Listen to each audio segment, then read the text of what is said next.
Dünen gece sevgilim yuxumda gördüm seni. Diskindim baktım yoksan, yastıqdan sordum seni. Çox uğraşdı mənim için, bilirəm yordum seni. Sensiz necə yaşayım, damarda kanım oldu. Daha yetim değilim, nenem babam sen oldu. Dünen gece sevgilim,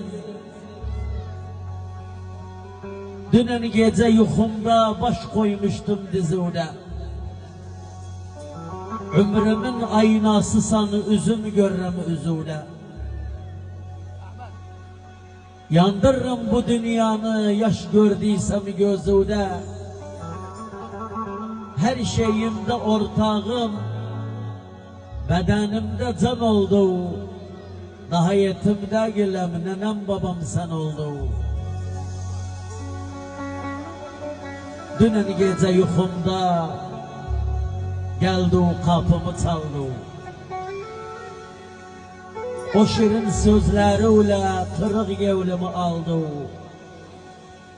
Ne bir gün yalğız koydu, ne bir gün elim saldı. Hayatımda yaşayan en güzel bir an oldu. Daha yetim değilim, nenem babam sen oldu. Kurbanım xam üzüve,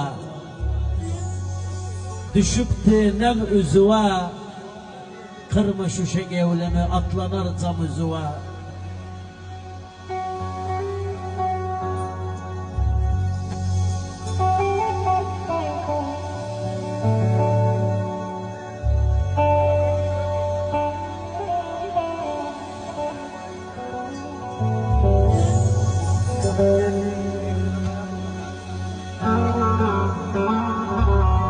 Pencerede durupsan, bakım boyun vurupsan, ne kahır ne gurbeti seni belimi kırıpsan, pencerede dalıpsan, beni derde salıpsan, kanıtlan uç benimle ne kafeste kalıpsan, pencereden bak dedim,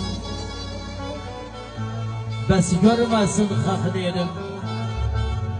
Korkum göze gidesen leçeği tak dedim. Baktım benden küsüp seni gözyaşıma, ah dedim.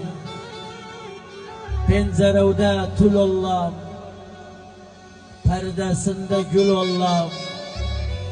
Çok yandırdı o rahmeyle, fazla yansam kül ollam. Pencere ve perdemen, gel bak düştüm derdemen. Kapıya da çıkmışsanı görüm seni hardamen. Sen besmene bakasan, göz yaşımla akasan. Seni bana verseler koyum himar takasan. Mikrofonumuza davet ederim. Kıymetli değerli ses sanatçımız Ahmet Vacil Kurd makamıyla var. Sağ olasınız, var olasınız.